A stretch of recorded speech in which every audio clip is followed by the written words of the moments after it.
Les voy a pedir, hermanos, que abran sus Biblias, por favor, en la primera carta a los Corintios, capítulo 8. Primer carta a los Corintios, capítulo 8. Buenos días, sean todos bienvenidos a la escuela dominical. Vamos a reflexionar sobre algunos pasajes de la primera carta a los Corintios, capítulo 8. Primer carta a los Corintios, capítulo 8. Antes de dar lectura, vamos a hacer una oración, hermanos. Padre nuestro,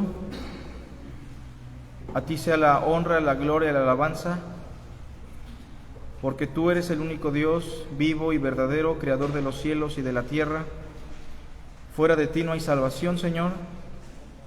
Y por los méritos de tu amado Hijo, nuestro Señor Jesús, suplicamos ilumines nuestra mente, nuestro corazón, y nos ayudes a entender mejor tu palabra, no solo para entenderla, sino para que se pueda hacer una realidad en nuestra comunión como iglesia, en nuestra interacción los unos con los otros, y ayúdanos sobre todas las cosas, Padre, a que el estudio de tu palabra realmente se traduzca en amor para la vida de cada uno de los hermanos aquí presentes.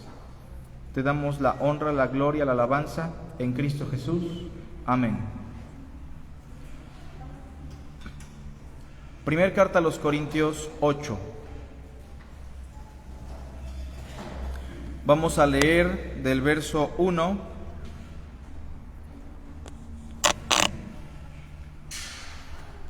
al versículo 6.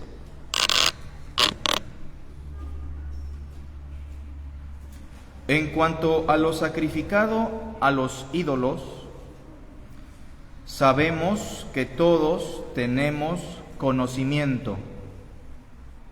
El conocimiento envanece, pero el amor edifica. Y si alguno se imagina que sabe algo, aún no sabe nada como debe saberlo. Pero si alguno ama a Dios, es conocido por Él. Acerca pues de las viandas que se sacrifican a los ídolos, sabemos que un ídolo nada es en el mundo, y que no hay más que un Dios. Pues aunque haya algunos que se llamen dioses, sea en el cielo o en la tierra, como hay muchos dioses y muchos señores, para nosotros, sin embargo, solo hay un Dios, el Padre, del cual proceden todas las cosas, y nosotros somos para Él, y un Señor, Jesucristo, por medio del cual son todas las cosas, y nosotros por medio de Él. Hemos estado hablando de las diferentes situaciones que se pueden presentar en una congregación cristiana. No todas las situaciones que se presentan en una iglesia de sana doctrina son situaciones agradables.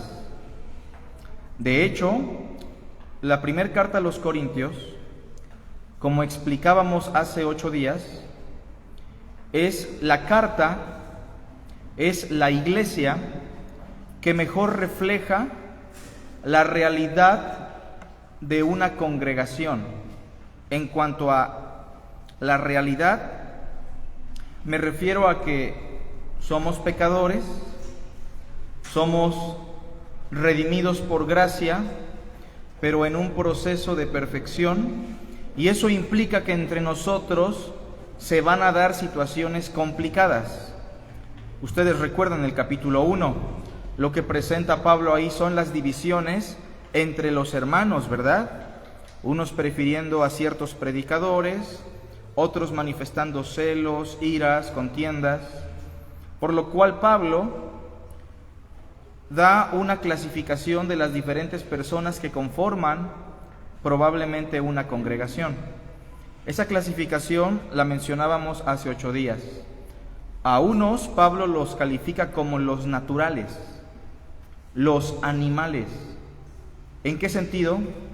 En el sentido de que son personas que no tienen el Espíritu de Dios, que están en medio de la congregación, que comparten interacción, ideas, conversaciones, una amistad con otros personajes de la iglesia, pero Pablo les dice los naturales porque no han experimentado la regeneración, no han llegado realmente a una transformación por medio del Espíritu de Dios. Y Pablo dice, el hombre natural no percibe las cosas que son del Espíritu de Dios porque para él son locura y no las puede entender. Si se han de entender, es por medio del Espíritu de Dios. Después Pablo hace una segunda clasificación. En un orden lógico, después de los naturales, vienen los carnales. Los carnales también los define Pablo como los niños en Cristo. Dice que son creyentes porque son niños en Cristo, pero les llama carnales porque aunque el Espíritu mora en ellos, viven como si no fuesen de Cristo, con una vida muy precaria espiritualmente hablando. Y Pablo les llama los carnales, los niños en Cristo. Y por último, Pablo hace una tercera mención, los espirituales. Si recuerdan esta sección, el espiritual juzga todas las cosas, pero él tiene un buen testimonio, no es juzgado de nadie. Tienen la mente del Señor y sobre todas las cosas, el hombre espiritual se caracteriza por amar a su hermano. Recordando, hermanos, que la premisa máxima del cristianismo, ¿cuál es? El amor. ¿De qué trata la Biblia? Del amor. La naturaleza del ser de Dios es amor. Y el día de hoy, en el capítulo 8, tratamos un conflicto diferente que tiene que ver con la interacción entre los unos y los otros. El asunto de la libertad. Hoy vamos a hablar de la libertad y vamos a considerar algunas palabras que son clave para poder ejercer nuestra libertad de la manera más adecuada. Bueno, primero debemos recordar que en el mundo o en nuestra vida pasada nosotros no éramos libres. Nosotros éramos esclavos. Esclavos del pecado, como dice Juan capítulo 8, todo aquel que comete pecado es esclavo del pecado. También éramos esclavos de Satanás, dice Pablo en la segunda carta a Timoteo, porque el siervo de Dios no debe ser contencioso, sino amable para con todos, apto para enseñar, que con mansedumbre corrija a los que se oponen, por si quizá Dios les conceda que escapen del lazo del diablo, en que están cautivos a voluntad de él. Pero como cristianos, por la obra del Espíritu de Dios, por la obra redentora de Cristo, nosotros alcanzamos libertad. Libertad de la ley mosaica, libertad del pecado, libertad de Satanás. Ahora somos siervos de Dios y tenemos libertad para hacer lo que querramos, fíjense lo que digo, en el marco del amor, en el contexto de lo que nos impulsa el amor. Pero hay cosas en la vida cristiana que son complicadas de discernir, porque en una congregación tanto hay hermanos fuertes como hay hermanos débiles. Existen esas dos partes, los espirituales y los carnales, pensando en personas ya cristianas. Los débiles en la fe, los fuertes en la fe. Hay cristianos que opinan algunas cosas y el otro bando opina otra cosa diferente. Por ejemplo, ¿hemos de comer cerdo?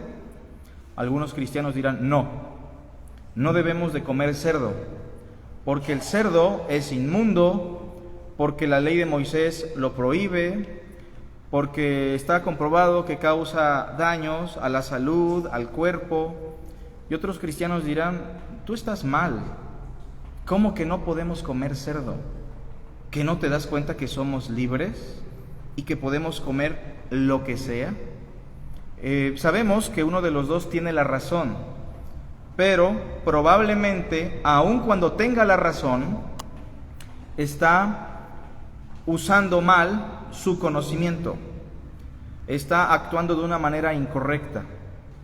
Hay cristianos que opinan que es un pecado gravísimo, un pecado abominable, beber vino, tomar alguna bebida alcohólica, mientras que hay otros cristianos que dirán, no es ningún problema y yo me voy a tomar mi bebida. Obviamente uno de los dos tiene la razón, pero hoy vamos a tratar de hablar de la libertad, porque hermanos, podemos llegar a tener problemas si no entendemos cómo vamos a usar nuestra libertad. Hoy hablamos entonces de aprendiendo a usar nuestra libertad. ¿Somos libres o no? ¿Podemos comer lo que sea o no? Bueno, se puede dar una discrepancia tal vez. Yo opino que podemos comer de lo que sea, y tal vez alguien aquí dice, pues, yo pienso que no, pastor. Yo pienso que la moronga, ahí sí de plano, es pecado delante de Dios. O yo pienso que el pan de muerto, como está consagrado a los muertos, de plano no me lo debo de comer. Bueno, usted puede tener sus opiniones. Al final de cuentas, lo que queremos lograr hoy es ayudarle a usar su libertad cristiana y de acuerdo a lo que enseña la palabra. Entonces vamos a ver algunas palabras clave que nos van a ayudar. En primer lugar, primer palabra clave para usar mi libertad: conocimiento. Esa es la primer palabra clave. Si yo quiero ejercer correctamente mi libertad cristiana, lo que necesito es conocimiento. Vean el versículo 1. En cuanto a lo sacrificado a los ídolos, sabemos que todos tenemos ¿qué? Conocimiento. Los corintios sacrificaban animales en algunos templos paganos dedicados a los dioses griegos, y esos animales sacrificados obviamente se ofrecían en adoración a estos personajes falsos que eran los ídolos de los griegos y muy en especial los ídolos de los corintios. Mucha de la carne que sobraba del templo o de esos templos no se tiraba a la basura. Mucha de esa carne se le vendía a los carniceros en las tiendas, en las carnicerías, en los mercados, y muchos cristianos compraban de esa carne para poder sustentarse, para poder comer y para poder vivir. Adivinen cuál fue el gran problema en la congregación, que unos hermanos opinaban que sí era correcto comprar de esa carne, guisarla y comerla, y otros hermanos veían esa acción como un gran pecado, porque ¿cómo es posible que mis hermanos, a sabiendas que esa carne fue sacrificada a los ídolos en el templo de tal ídolo, se atrevan a comprarla para comer? ¿Se dan cuenta del problema? ¿Se dan cuenta de la problemática? Entonces Pablo nos dice en primer lugar en el verso 1 que con respecto a la idolatría, con respecto a lo sacrificado a los ídolos, la mayor parte de los hermanos, o al menos los apóstoles y la gente que estaba alrededor de Pablo, ya tenía conocimiento. Así que para cada situación difícil debemos tener conocimiento. Si yo no conozco cuál es la voluntad de Dios, si yo no tengo conocimiento de la palabra de Dios sobre algo, entonces mi libertad está en juego, no sé cómo voy a actuar. Por eso la primera palabra clave es el conocimiento. Recordando que también el profeta dice por ahí, Oseas, que mi pueblo perece porque le faltó conocimiento. Hay muchos cristianos que quieren ejercer su cristianismo de una manera mística o de una manera mágica, lo cual se parece mucho a la brujería, pensando que el estudio de la palabra, el conocimiento de Dios, no es muy sano. Hay hermanos que incluso son tan atrevidos que llegan a expresar: tú vive en el espíritu, la letra mata. Fíjense la barbaridad, la letra mata, pero el espíritu vivifica. Y ni siquiera están entendiendo la expresión que usa el apóstol Pablo cuando dice esa frase. La letra mata no significa que el conocimiento sea malo o que el conocimiento de Dios nos va a llevar a una locura o a una muerte espiritual, para nada. Ahí la expresión se refiere a la ley de Moisés, que por nuestra debilidad nos llevaba a la muerte. La letra mata. Pero hay muchos cristianos que dicen: tú predica el evangelio en las calles, tú dedica tu vida a los perdidos. ¿De qué sirve tanto conocimiento? ¿Para qué vamos a estudiar tanto si no estamos saliendo a las calles a predicar casa por casa? Mis hermanos, ¿Cristo se dedicó solamente a eso? No, forma parte de la labor cristiana, no tenemos que negarlo, pero no es el todo de la vida cristiana. Gran parte de la obra de nuestro Señor estuvo en función de instruir en el conocimiento de Dios a sus 12 apóstoles. Gran parte de la labor de los maestros del Nuevo Testamento es instruir a la congregación. La segunda carta de Pedro enfatiza mucho: crezcan en el conocimiento de Dios. Pero el cristianismo de hoy, como comento, se ha vuelto un tanto místico, un tanto mágico, como que piensan que para resolver alguna situación se debe actuar incluso de esa misma manera. Alguien quiere tener una relación con otra persona, la otra persona tal vez no es creyente, se casa, forman una familia, vienen los problemas, se destruye el hogar y le preguntamos al hermano, a la hermana que cometió el error: hermano, ¿y por qué lo hizo usted? Bueno, pastor, es que yo lo puse en las manos de Dios.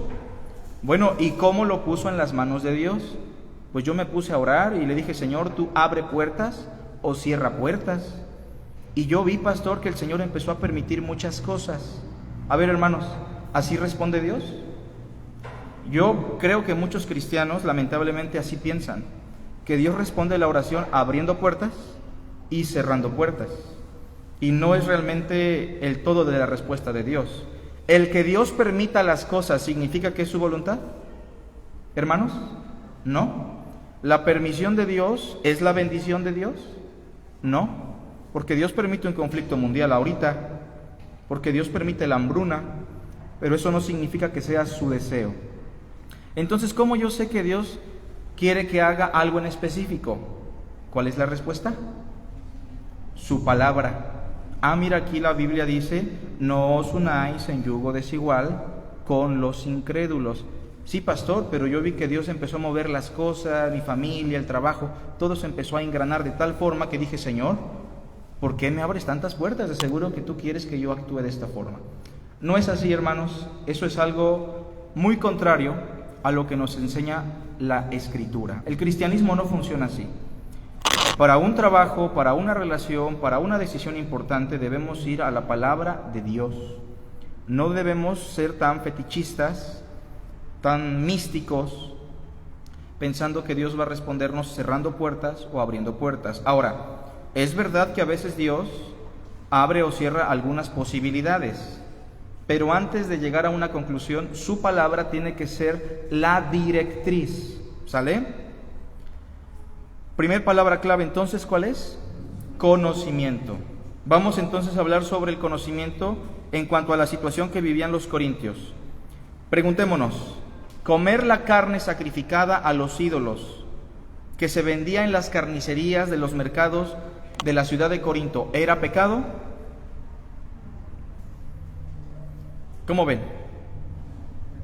Vamos a ver lo que dice la palabra, pero qué bueno que algunos ya no responden tan fácil, porque eso quiere decir que están poniendo atención y que ya están poniendo en tela de juicio lo que se pensaba en un principio.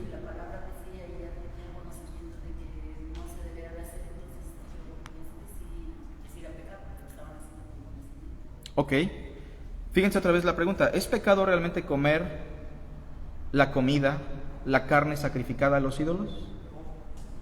Vamos a ver pasajes, ¿no? Vamos a ver pasajes y ustedes saquen su conclusión. Dice Pablo en el verso 4, ¿lo tenemos? Acerca pues de las viandas que se sacrifican a los ídolos, sabemos que un ídolo nada es en el mundo. ¿Qué es el ídolo, hermanos? ¿Qué es la guadalupana? Nada. ¿Qué es la Santa Muerte? Nada. Entonces primero tengamos en cuenta eso. Si el ídolo no existe, si el ídolo no es nada, ¿puede contaminar la carne? Pues no. Eso es lo lógico en el conocimiento que nos transmite el apóstol Pablo. Verso 4.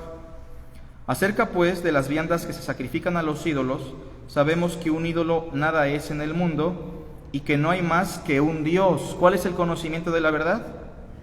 Que hay un solo Dios y un solo mediador. Lo dice Timoteo, ¿no? Siempre lo leemos en la bienvenida. Vean cómo lo dice ahí el verso 5. Pues aunque hay algunos que se llamen dioses, no que lo sean, sino que se llaman dioses, sea en el cielo o en la tierra, como hay muchos que se llaman dioses y muchos señores, para nosotros los cristianos, hermanos, sin embargo, solo hay un Dios. ¿Hay más dioses? No. El Padre, del cual proceden todas las cosas, y nosotros somos para Él, y un Señor, Jesucristo, por medio del cual son todas las cosas, y nosotros por medio de Él. Entonces vuelvo a preguntar, ¿es pecado comer la carne que se sacrifica a los ídolos? No. O sea, teóricamente, no. ¿Es pecado que usted participe de los tamales, del atole, del mole que se ofrenda en el mes donde se festeja a los muertos?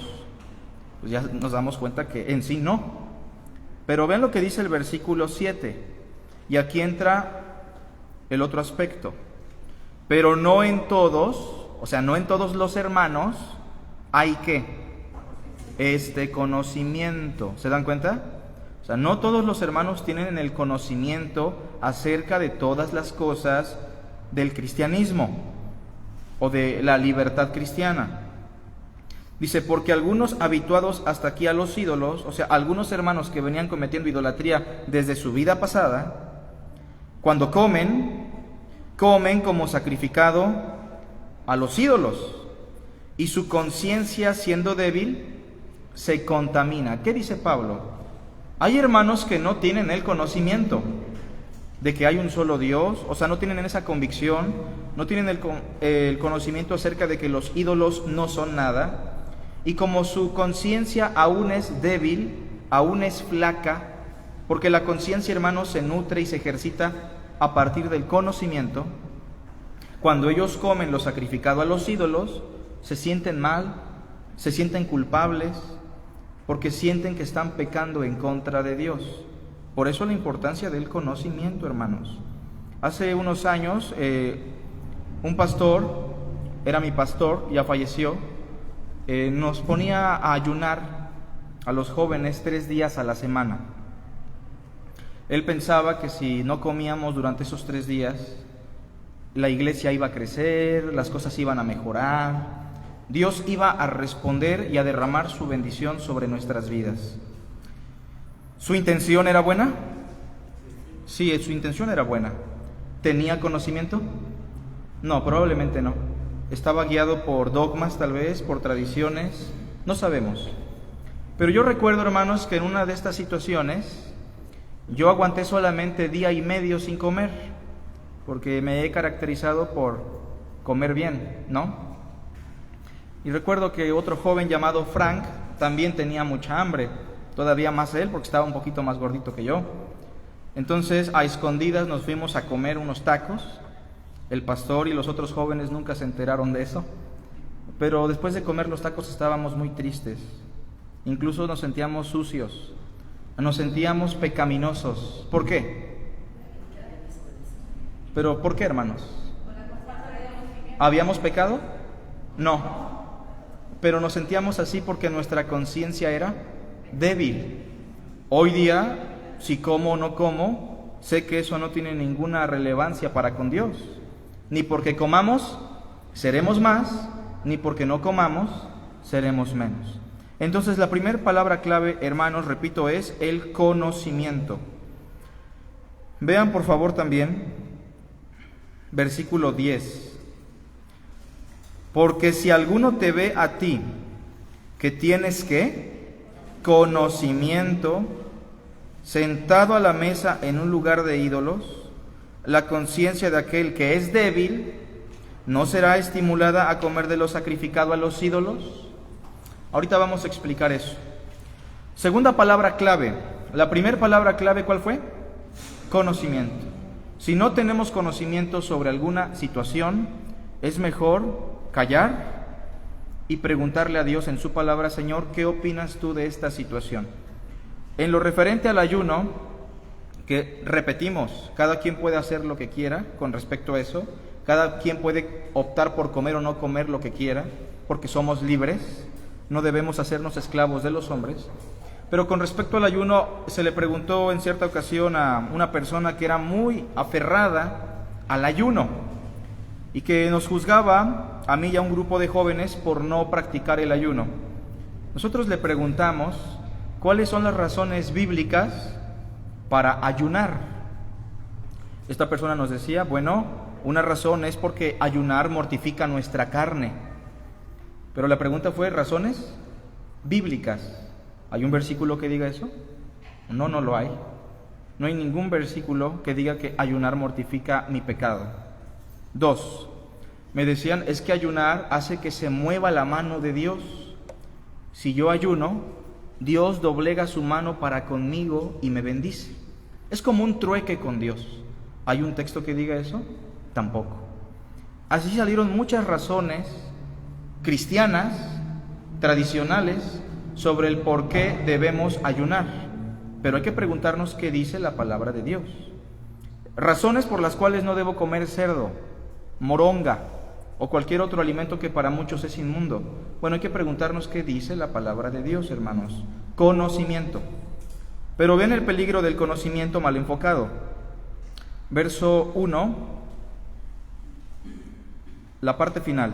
Pablo dice, el conocimiento envanece, pero el amor edifica. En cierta ocasión un hermano se vino a quejar hace años conmigo y me dijo, es que yo vi a un hermano tomando una cerveza, ¿no? Y la verdad para mí eso lo desacredita para la iglesia, para la obra. Este hermano, la verdad, anda bien mal, ¿no? Solo porque se tomó una cerveza, ¿no? Y cuando hablé con el otro hermano, el hermano me dijo, pues es que la Biblia dice que no hay ningún pecado con eso. ¿Tenía razón? Pues sí, tenía razón. Y muchas veces nosotros, hermanos, solamente nos basamos en el conocimiento de Dios para nuestras acciones, lo cual parece sano. Pero muchas veces el conocimiento nos puede envanecer. A todos nos llega a pasar, hermanos. A veces el conocimiento nos envanece y usamos el conocimiento mal enfocado, lastimando el corazón y la conciencia de los hermanos que son débiles. Dice el versículo al final, pero el amor edifica. Entonces, el conocimiento por sí solo es dañino, pero el conocimiento con amor es para edificación. Y entonces la segunda palabra clave es el amor. Ahora preguntémonos, ¿qué es el amor? ¿Cómo define la Biblia el amor?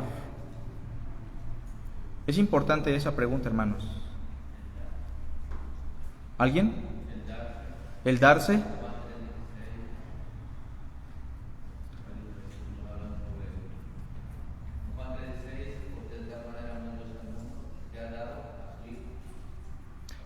Sí, definitivamente el amor es entrega, es darse. Miren, cuando Dios creó el universo, ¿le hacía falta a Dios la luz? ¿Por qué la creó? Por amor a nosotros, ¿no? ¿A Dios le hacía falta el agua? No. Dios la creó por amor a nosotros. Dios se entrega por nosotros. El texto que más nos sabemos en el cristianismo es Juan 3:16, precisamente. Dios amó tanto al mundo que dio a su Hijo unigénito. Nadie tiene mayor amor que este, que uno dé la vida por sus amigos. El amor es entrega, pero yo veo que no entendemos muchas veces también lo que es la entrega. Si yo me voy a entregar por mi hijo, a muchos aquí tienen hijos, ¿no? Eso no significa que le voy a comprar todo lo que quiere, ¿sí? Eso no significa que yo voy a complacerlo en todo lo que él desea. Eso no significa que yo voy a tolerar sus acciones. Pregunta, ¿se está entregando por su hijo? En apariencia sí, pero no se está entregando para lo que Dios quiere que se entregue. Así que el amor no solamente es entregarse. El amor es entregarse en aquellas cosas que son realmente benéficas para el ser humano. Porque Dios no nos ha entregado un carro último modelo. Dios no nos ha entregado millones de dólares. Porque si Dios lo hace, probablemente nos destruye, porque somos proclives a la corrupción. Dios se entrega en aquellas cosas que realmente son necesarias para nuestro crecimiento. Y entonces el amor en la congregación la tenemos que definir como la entrega de un hermano para el desarrollo pleno de otro hermano. ¿Sí? En Corintios 13 ve que explica que es lo que es el amor. Claro. Entonces, el amor, por lo que yo también entiendo, es un acto sin pedir algo a cambio, sin reproches, sin quejas y no por obligación, sino un darse completamente sin decir, es que te tengo que amar, es que te tengo que estar haciendo, porque el Señor lo hace de una forma tan desinteresada. Y cuando explica en Corintios 13 de que incluso si diéramos nuestra vida por alguien más, pero si no lo hacemos con amor, de nada nos sirve. Si hablamos de él sin amor, de nada vale. Y ahí está hablando de entregar el tiempo e incluso entregar la vida. Claro. Dios nos habla de que es un acto que no es por obligación, no es por decisión, lo hago porque tengo que hacerlo, o te reprocho después y hago ahorita las cosas y después digo, yo te di dinero, o yo te ayudé, o yo te di mi tiempo. Con Dios no, por lo que explica en Claro. Claro, el amor es un acto voluntario y natural que tiene que surgir del corazón, porque como dice Marianita, también podemos entregarnos por alguien simplemente por mera obligación. Yo escucho muchas personas que dicen, pues, si yo no amara la iglesia, yo ya me hubiera ido, ¿no? Bueno, entonces estás soportando nada más, ¿no? O si yo no te amara, ya te hubiese dejado, ¿no? En una relación matrimonial. Entonces solamente estás soportando. El amor sí tiene que ser un acto natural. Vamos a definir más el amor todavía. Sin condiciones, obviamente. Corintios 13 explica todo eso, ¿no? Y Marinita menciona algo que es importante sacar a relucir. No solamente es entregarse, vamos a un nivel todavía más alto. Es darle un valor especial a una persona. Ejemplo, no sé, Isra, si para ti hay niños más valiosos que tus niños. Yo creo que no. Y yo creo que hay niños más inteligentes, más bonitos, ¿verdad? Siendo realistas, ¿no? También hay hasta Christopher, yo creo que para la hermana es el más valioso, pero hay niños más inteligentes, menos traviesos, que no se fracturan el dedo, ¿no es cierto? Pero para los padres, sus hijos son los más valiosos. ¿Por qué? Porque hay un amor natural, ¿no? Genuino. Y en el amor de los padres podemos darnos cuenta que hay un amor natural que no espera nada a cambio. Ese es el amor, cuando le damos un valor especial a un individuo, independientemente de cualquier situación. Y en la congregación debe ser así. Ahora entonces, si el hermano que tiene conocimiento, a sabiendas que su hermano Rosendo, ejemplo, piensa que el alcohol es una aberración delante de Dios y aún así toma alcohol, ¿está pecando? Sí. No está pecando porque la acción sea pecaminosa, sino que está pecando en contra del amor, porque no está pensando en la debilidad de su hermano. Y eso es lo que debemos de mencionar. Vean el versículo del capítulo 8.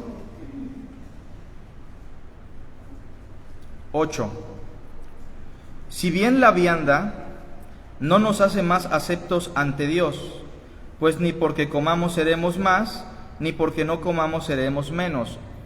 Si el hermano Carlos se come un trozo de cerdo, ¿le afectó en su vida espiritual? No. Si el hermano Rosendo se toma una copa de vino, ¿le afectó en su vida espiritual? Y si no se lo come ni si lo toma, tampoco. Es lo que dice el verso 8. Verso 9, aquí sí viene lo importante. Pero mirad que esta libertad vuestra, porque tenemos libertad, ¿o no? No venga a ser tropezadero para los débiles, porque hay hermanos que sí son débiles. Me contaba un hermano que en cierta ocasión llevó a comer a su esposa y a unas hermanas a un restaurante y cumplió años una de las hermanas a las que invitó.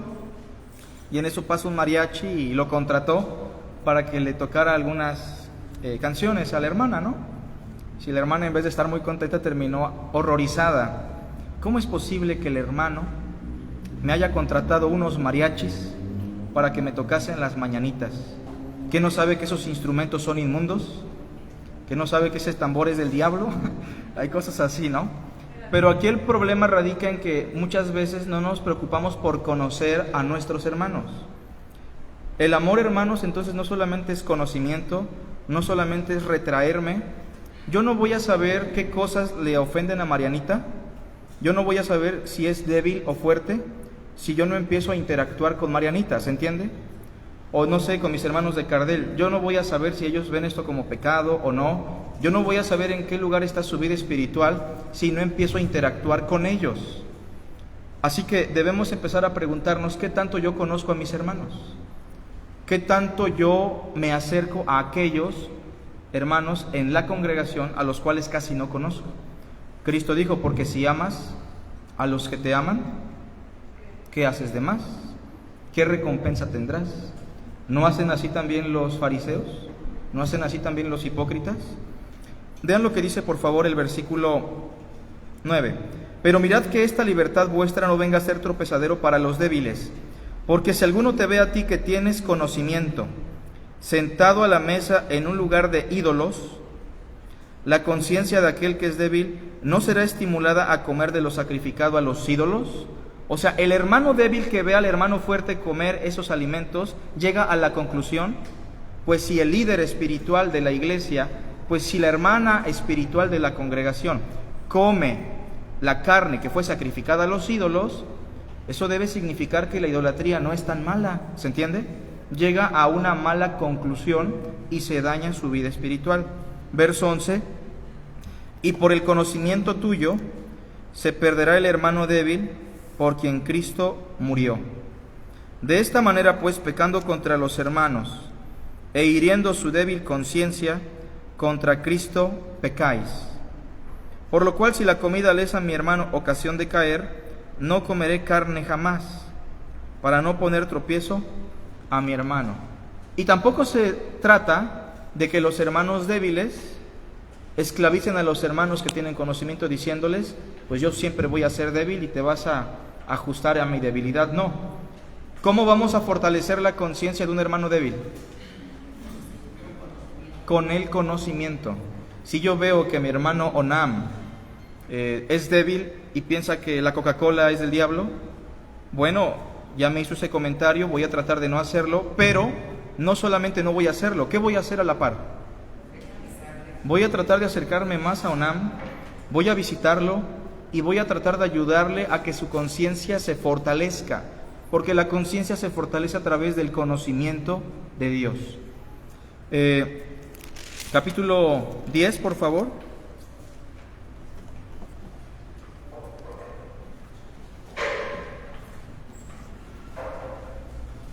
Capítulo 10.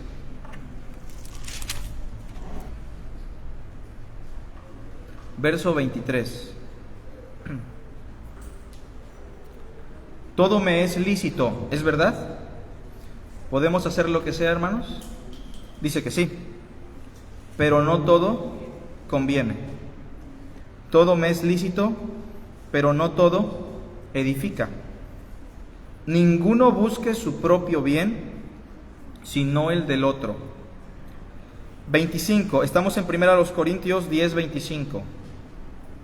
De todo lo que se vende en la carnicería, ¿qué dice Pablo? Come. Pero es que es moronga, no importa, ¿qué dice Pablo? Cómelo. Pero son sesos de cerdo, cómelo. Pero es que viene del altar de muertos, ¿qué dice Pablo? Cómelo. De todo lo que se vende en la carnicería, comed, sin preguntar nada por motivos de conciencia, porque del Señor es la tierra y su plenitud. Si algún incrédulo os invita y queréis ir, de todo lo que se os ponga delante, comed, sin preguntar nada por motivos de conciencia. Mas si alguien os dijere, esto fue sacrificado a los ídolos, ¿qué dice? No lo comáis. ¿Pero por qué es pecado? No, sino ¿por qué? Por causa de aquel que lo declaró y por motivos de conciencia, porque del Señor es la tierra y su plenitud. 29. La conciencia digo, no la tuya, porque se supone que nuestra conciencia está fuerte, ¿no? Dice el verso 29, la conciencia digo, no la tuya, sino la del otro. Pues, ¿por qué se ha de juzgar mi libertad por la conciencia de otro? A ver, y si yo con agradecimiento participo, ¿por qué he de ser censurado por aquello de que doy gracias? Pero ¿por qué Pablo dice no comas? ¿Cuál es la palabra clave, la segunda? El amor al hermano débil. Entonces, mi hermano débil tiene que ser el objeto de mi amor. Lo cual nos lleva, hermanos, a una tercera palabra importantísima. Y terminamos con esta tercera palabra. Interacción. No viene en el texto, pero es importante. Interacción. Quiero que vea la persona que está atrás de usted o al lado de usted. ¿Realmente lo conoce? ¿La conoce? Bueno, si está su hijo o su familiar, pues no, ¿verdad? Pero la persona que está delante de usted o atrás de usted, ¿realmente usted ha interactuado con esa persona? ¿No? Entonces usted debe preguntarse qué estoy haciendo en mi vida cristiana congregacional. Porque hay personas que son débiles en la fe y que dicen, a mí me gusta vivir solo, yo con los hermanos, yo voy por la palabra y nada más, pero yo quiero mi vida solitaria. Regularmente son débiles en la fe y su vida se daña mucho. La vida cristiana es una vida en comunidad. Pero pregúntese usted, ¿qué tanto interactúo yo con la persona que está adelante de mí, atrás de mí? Porque muchas veces, hermanos, no nos conocemos. ¿Conocen todos a nuestros hermanos de Cardel? Levante la mano, ¿quién no los conoce? ¿Y por qué no se ha acercado usted a ellos? ¿Por qué no los ha invitado a tomar un café? ¿Conoce usted a la familia de nuestro hermano Felipe? ¿Sí los conocen? Acá atrás son 4 personas de la familia. Hay que acercarse a los hermanos, ¿no? ¿Conocen al hermano Rafael? Pues no, pero lo escuchamos tocar. Bueno, no se vale, hay que acercarse al hermano Rafael. ¿Saben algo de Marianita, la que proyecta? ¿Cuál es la palabra clave? Interacción. A veces queremos que nos visiten, ¿no? El pastor o los hermanos del liderazgo, pero yo realmente me he dedicado a visitar a alguna persona para saber cuál es su situación, cómo está, para ayudarle en su crecimiento. ¿De qué trata, hermanos, el cristianismo? Del amor. Pero el amor solo se puede dar a través de interacción. Veamos por último Romanos 14. Fíjense, a veces nos quedamos estancados en la primer palabra clave. ¿Cuál? Conocimiento. Voy a la escuela dominical, a la predicación, varones, seminario, me compro mis libros de teología, estudio, aprendo, enseño, pero si nos quedamos estancados ahí, nuestra vida cristiana no va a prosperar. Se guarda todo muchas veces, ¿no? La segunda palabra es el amor, pero la tercera palabra que es fundamental es la interacción. Si yo no interactúo con Rosendo, yo no sé qué pasa con su vida. Si yo no interactúo con mi hermano Frank, pues ¿cómo voy a saber cuáles son sus necesidades? Si realmente soy parte de una congregación, tengo que aprender a ayudar a mis hermanos a ser semejantes a Cristo. Por eso la interacción es importante, hermanos. 14.1. El mismo asunto. Problemas entre los hermanos de Roma. Recibid al débil en la fe. Hermanos, ¿quién es un débil en la fe? 1, que no tiene conocimiento. 2, si es débil en la fe, es porque piensa que la fe no le es suficiente para su vida y piensa que hay cosas que lo afectan, incluyendo aquello que no es relevante. La fe no es suficiente, esa es la idea. Reciban al débil en la fe, no lo menosprecien, no lo hagan a un lado, pero no para contender sobre opiniones. O sea, si vas a tener interacción con un hermano débil, no lo hagas con la intención de contender con él. Hermano, te invité a comer, pero bueno, qué bueno que viniste. Te quiero decir por qué el rapto secreto no es bíblico, ¿no? Pues el hermano tal vez apenas iba aprendiendo los primeros rudimentos y le queremos hablar de esas cosas, pues no lo va a entender. No debemos contender sobre opiniones. Verso 2. Porque uno cree que se ha de comer de todo, ¿verdad? Otro que es débil, ¿qué dice? Pues solo legumbres, nada más, 3. El que come, pues no menosprecia al que come, al fuerte. Y el que no come, no juzgue al que come, porque Dios le ha recibido. O sea, por una parte, los fuertes no debemos menospreciar a los débiles, diciendo, pues pobre hermano, no conoce la Biblia, por eso piensa que todo es del diablo. ¿Hay hermanos así que piensan que todo es del diablo? Yo he visto a predicadores enseñar sobre los tazos, sobre caricaturas, sobre los videojuegos. Yo no sé de dónde sacan tanta información este tipo de predicadores, pero nuestra vocación es predicar las Sagradas Escrituras. Bueno, si le buscamos, todo es del diablo. Que si el pinito de Navidad tiene tantas esferas, que si el pan de muerto tiene los huesitos encima, que si la Coca-Cola es de color negro, a todo le vamos a encontrar, hermanos. Por eso dice Pablo, no menosprecien a los débiles, pero tampoco los débiles juzguen a los otros que son fuertes.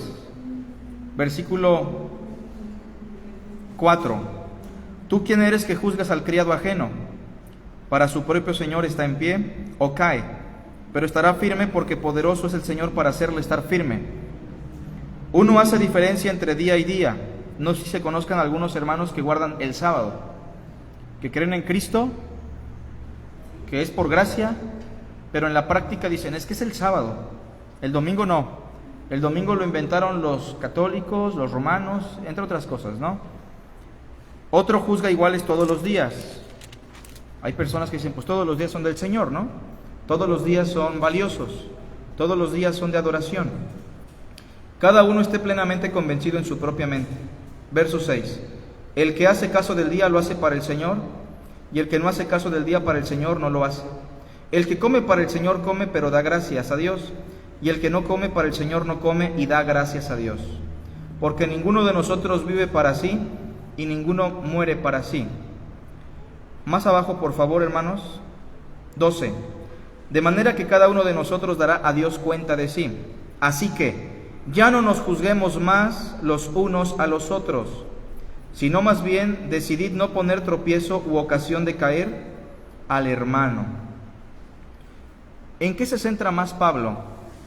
¿En las cuestiones del conocimiento o en las cuestiones de la interacción? La interacción. Claro, a veces queremos confrontar a ciertos hermanos. No sé si le ha pasado que alguien dice, ¿sabe qué, hermano? Tal día voy a confrontar a un hermano a solas. La pregunta es, ¿te has interesado para interactuar con esa persona? Porque se nos hace muy fácil decir, Rosendo, estás mal en esto, quiero hablar contigo a solas. Y no juzgar, tal vez es legítima mi exhortación. Tal vez mi exhortación es realmente justa, porque hay una cosa que está mal en su vida, ni siquiera es juicio. Pero muchas veces lo hacemos sin querer buscar previamente a eso una interacción con nuestro hermano. ¿Se entiende? Por eso el día de mañana que usted quiera entablar una confrontación con alguien, siempre debe preguntarse, a ver, el hermano está mal, le ha pecado mucho y yo lo voy a confrontar, pero ¿realmente yo le he dedicado tiempo al hermano? ¿Realmente yo he invertido tiempo en su vida? Porque es muy fácil, hermanos, actuar sin la interacción, pero la interacción es fundamental. Vemos ya para terminar. 14.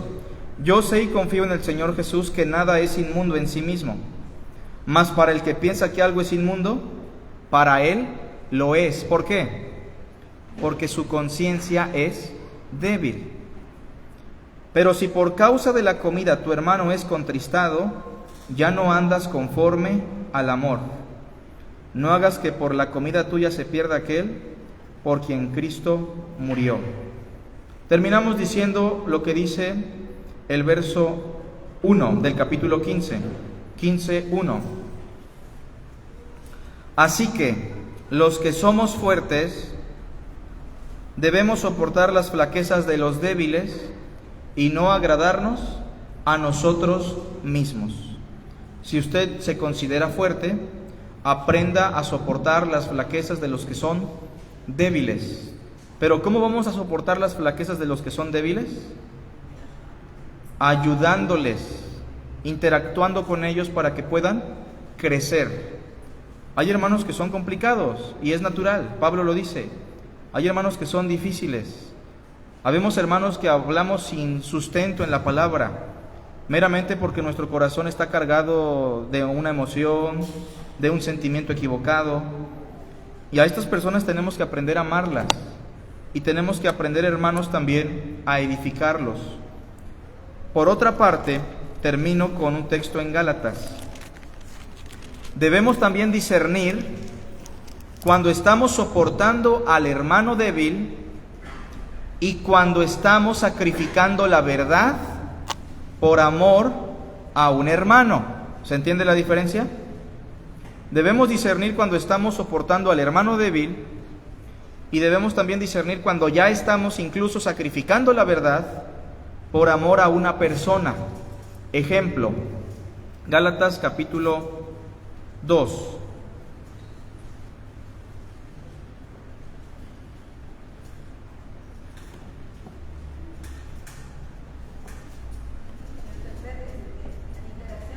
¿Sí? Gálatas 2:1. Aquí es para discernir, hermanos, porque hay veces en las que alguien tiene que decir: sí, hermano, no te preocupes, vamos a tratar de trabajar en esa parte. Uno entiende la debilidad de cierto hermano, ¿no? De ciertos hermanos. Pero llega el momento en el que uno tiene que decir: no, no es así. Y con todo respeto tienes que arrepentirte y tienes que cambiar tu perspectiva. Por ahí una persona decía, simplemente bromeando, cambien las cosas por mí porque yo soy débil, ¿no? Pero a veces ya existe también una malicia en la cual no se quiere ni siquiera sujetar uno a la palabra de Dios. Y uno tiene que saber discernir, hermanos, cuando es un hermano que genuinamente es débil y cuando realmente la persona ya tiene que cambiar delante de Dios. Porque no vamos a sacrificar el Evangelio y la palabra de Dios porque alguien no quiere avanzar en su crecimiento. Dice el versículo 1 del capítulo 2: Después, pasados 14 años, subí otra vez a Jerusalén con Bernabé, llevando también conmigo a Tito. Pero subí según una revelación, y para no correr o haber corrido en vano, expuse en privado a los que tenían cierta reputación el evangelio que predico entre los gentiles. Mas ni aun Tito, que estaba conmigo, con todo y ser griego, fue obligado a circuncidarse. ¿Y esto a pesar de qué? De los falsos hermanos introducidos a escondidas, que entraban para espiar nuestra ¿qué? Que tenemos en Cristo Jesús, porque querían reducirnos ¿a qué? A esclavitud. O sea, aquí ya Pablo se da cuenta de una intención que no tiene que ver con la debilidad de un hermano, sino con la intención de reducirlos a esclavitud. 5. ¿Qué dice Pablo? A los cuales soportamos, no, ya no, porque es una situación diferente, dice, a los cuales ni por un momento accedimos a someternos. Ya es diferente, ¿verdad? Porque la intención es otra. Para que la verdad del Evangelio permaneciese con vosotros. Ahora, otro ejemplo, verso 11. Pero cuando Pedro vino a Antioquía, le resistí cara a cara porque era de condenar. Pues antes que viniesen algunos de parte de Jacobo, comía con los gentiles, pero después que vinieron se retraía y se apartaba, porque tenía miedo de los de la circuncisión. ¿La intención de Pedro es buena? Fíjense, la intención de Pedro de comer con los gentiles y después apartarse de ellos cuando llegaban los judíos, ¿era buena? No. ¿Cuál era su intención? Agradar a los seres humanos, agradar a los judíos. ¿Esto afectaba la conciencia de muchos hermanos? Pablo tenía que quedarse cruzado de brazos y decir: lo voy a soportar porque pobrecito Pedrito está pasando por momentos de debilidad. Ya no. Y dice el versículo 13: y en su simulación participaban también los otros judíos, de tal manera que aún Bernabé fue también arrastrado por la hipocresía de ellos. ¿Se dan cuenta cómo se afecta a otra vida, incluso aquí, a Bernabé? Pero cuando vi que no andaban rectamente conforme a la verdad del Evangelio, dije a Pedro delante de todos: si tú, siendo judío, vives como los gentiles y no como judío, ¿por qué obligas a los gentiles a judaizar? O sea, aquí hay una situación distinta. Hermanos, yo espero que esto nos pueda ayudar como iglesia en las relaciones que tenemos los unos con los otros. Amor, conocimiento, interacción. Tenemos unos minutos. Si alguien tiene alguna pregunta, por favor, lo puede hacer. Sí, hermana Marianita, escuchamos a Marianita.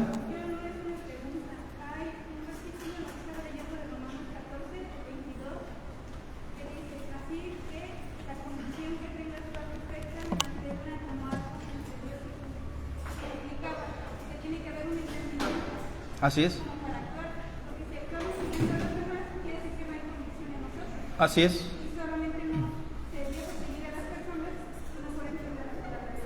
Claro, sí es importante que tengamos convicciones personales a partir de lo que dice la Escritura. También con respecto a esto de las convicciones personales, o sea, Marianita menciona esto y es importante. ¿De dónde nacen nuestras convicciones? De la Biblia, ¿no? Porque también me he topado hermanos que dicen, yo tengo mis convicciones, pero son convicciones de la tradición cristiana que tiene, probablemente. Así es. Si yo estoy convencido es porque tengo un sustento en la Escritura, y esa es una convicción personal, pero que surge de la Escritura. Hay personas que dicen también, yo tengo mis convicciones porque mi tradición me lo ha enseñado, o porque la iglesia en la que me crié así me enseñó. No es así. Las convicciones tienen que surgir de la palabra de Dios, hermanos. Gracias, Marianita. Tenemos un receso, hermanos. Que Dios les bendiga.